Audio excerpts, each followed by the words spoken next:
আজ যে কাহিনীটি বলতে যাচ্ছি তার সত্য মিথ্যা বিচার তোমাদের ওপর। তবে জানিয়ে রাখি, যেদিন প্রথম এই ঘটনার দলিল আমি হাতে পাই সেদিন থেকে আজ পর্যন্ত ভালো করে ঘুমাতে পারিনি। কারণ ওই দলিলে শুধু লেখা শব্দই ছিল না, ছিল এমন এক শীতলতা যা কাগজের ভিতর থেকে বেরিয়ে এসে ঘাড় বেয়ে নামতে পারে। ঘটনা শুরু আজ থেকে প্রায় ১৫০ বছর আগে, ব্রিটিশ শাসনের শেষ দিকে কলকাতায়। তখন শহরের উত্তর দিকে একটি বিরাট লাইব্রেরি ছিল, ইস্টার্ন আইকোভাল রেপোজিটরি নামে, যেটি আজ নেই। সরকারি রেকর্ডে দেখলে শুধু জানা যায় ১৮৯১ সালে এক রহস্যময় অগ্নিকাণ্ডে পুরো ভবনটি পুড়ে যায়। ব্যাপারটা এতটাই অদ্ভুত ছিল যে আগুন নেভার পর লাইব্রেরির দেওয়াল, ছাদ, ফ্রেম সবই অক্ষত পাওয়া যায়, শুধু বইগুলো ছাই হয়ে যায়। লোকমুখে অবশ্য অন্য গল্প প্রচলিত, যে আগুনটা ছিল সেটা সাধারণ আগুন নয়, বরং ছিল এক অভিশাপের ফল। সেই অভিশাপ কে দিয়েছিল, কেন দিয়েছিল, সে কথার মাঝেই লুকিয়ে আছে আজকের শীতল অস্তিত্ব। আমি ঘটনাটি জানতে পারি ব্রিটিশ ইস্ট ইন্ডিয়া কোম্পানির এক পুরনো কর্মচারীর ডায়েরি থেকে, যা আমি গত বছর নিলামে কিনেছিলাম। ডায়েরিটি ছিল এক লাইব্রেরিয়ান, অর্থাৎ হেনরি লেকমের। এই আর্থারই প্রথমে বলেন অদৃশ্য পাঠকদের কথা। তার ডায়েরির ৪২তম পাতায় লেখা, রাত যত গভীর হয় বইগুলোর পাতার শব্দ যেন নিজেরাই উল্টাতে থাকে। তাকের ফাঁক দিয়ে কেমন শ্বাস প্রশ্বাসের মতো গর্জন, আর মাঝে মাঝে মনে হয় কেউ পেছনে দাঁড়িয়ে আমার পড়া দেখছে। আজ প্রথমবার কাউকে দেখলাম, ৩টি অবয়ব, শরীর নেই কিন্তু রয়েছে তাদের উপস্থিতি, বরফ ঠান্ডা নিঃশব্দ। প্রথমে ভেবেছিলাম লোকটি হয়তো মানসিক বিভ্রমে ভুগেছিল, কিন্তু ডায়েরির শেষ দিকটার পাতাগুলোতে যে বয়ান পাওয়া যায় তার ঠান্ডা ছাপ আজও স্মৃতিতে গা ছমছম করে। আর্থার লিখেছিলেন, এই লাইব্রেরিটি মূলত তৈরি হয়েছিল মুঘল আমলের গুপ্ত পাণ্ডুলিপি, জমিদারি নথি আর প্রাচীন লোক অখ্যানের বই সংরক্ষণের জন্য।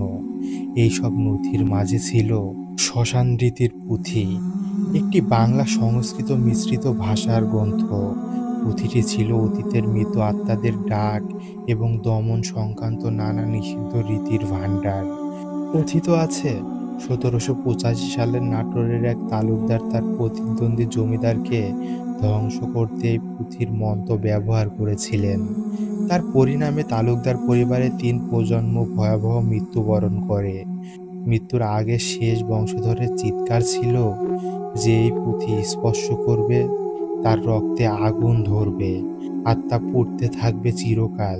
তাই ব্রিটিশরা বিশেষ নির্দেশে পুঁথিটি এই লাইব্রেরির ভূগর্ভে লুকিয়ে রাখে। কিন্তু অভিশাপ লুকিয়ে থাকেনি। আর্থারের ডায়েরির একটি রাতের বর্ণনা, যেটা পড়ে আমার শরীর সত্যি সত্যি ঠান্ডা হয়ে গিয়েছিল, তোমাদের সামনে রাখছি। তিনি লিখেছেন, আজ লাইব্রেরির উত্তর দিকের ভূগর্ভস্থ ঘরে নামলাম। দরজা খুলতেই এক হিমেল বাতাস মুখে লাগলো, যেন বহুদিনের মৃত কারো নিঃশ্বাস। চারদিকে কেবল পুরনো কাগজের গন্ধ নয়, আরো কিছু ছিল, পচা ফুল আর পুড়ে যাওয়া কাঠের মতো গন্ধ। হঠাৎ লক্ষ্য করলাম এক কোণে ৩টি অবয়ব, দীর্ঘ, ধূসর কুয়াশার মতো। তাদের চোখ ছিল না, মুখ ছিল না, কিন্তু তবুও আমি তাদের স্পষ্ট অনুভব করছিলাম। তারা আমাকে দেখেছে। আমি দিশাহারা হয়ে বললাম, হু আর ইউ? ঠিক তখনই আমার পিছে রাখা পুঁথিটা নিজে নিজেই খুলে গেল। পৃষ্ঠা উল্টানোর শব্দ শুনলাম, তারপর পাতায় রক্তের মতো আকৃতি ফুটে উঠল। আমি আর কিছু বুঝে ওঠার আগেই আমার সামনে থাকা ছায়াগুলো আমার দিকে এগিয়ে এলো। এর পরের পৃষ্ঠা ছিঁড়ে গিয়েছিল, কিন্তু তার পরের পাতায় শুধু ২ লাইন। আমি টের পাচ্ছি তারা আমার সাথে ঘরেও আসে, আলোর মধ্যে নেই কিন্তু অন্ধকারে। এই শেষ চীনা বাক্যটি মানে, পেছনে কেউ আছে। ১৮৯১ সালের অগ্নিকাণ্ডে লাইব্রেরিটি ধ্বংস হয়। সেটির আগের রাতের বর্ণনা রয়েছে ডায়েরিতে। আর্থার লিখেছেন, আজ রাতের নেশপাহারায় দেখলাম ৩ ছায়ার বদলে এসেছে ৪টি। নতুনটি মানুষের মতো নয়, মনে হলো যেন আমার ছায়া নিজের শরীর ছেড়ে বেরিয়ে এসেছে এবং তাকেই তারা নিয়ে যাচ্ছে। মোমবাতিগুলো একসাথে নিভে গেল। কোথাও আগুন নেই। তবু আমি দেওয়ালে লাল আলো দেখলাম। যেন দেওয়াল ভেদ করে কোনো দহনের ভেতরে দাঁড়িয়ে আছি আমি। আর ঠিক তখনই শুনলাম অনেকগুলো চাপা কান্নার আওয়াজ। এরা কারা? এদের কি বইয়ের মধ্যে বন্দি রাখা হয়েছিল? আমি জানি না, কিন্তু আজ বুঝলাম এই লাইব্রেরির আগুনে নয়, আত্মাদের ক্রোধে পুড়বে। পরে সকালে আগুন লাগে।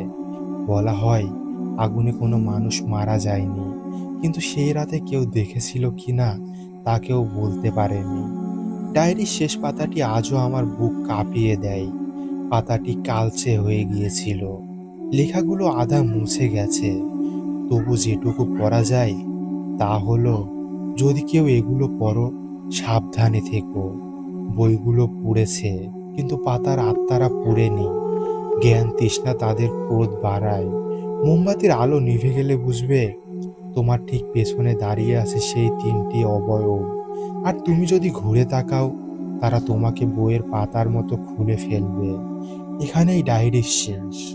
আমি প্রথম যখন এই ডায়েরি পড়ি, তখন ভেবেছিলাম পুরোটাই হয়তো কোনো উন্মাদ মানুষের কল্পনা।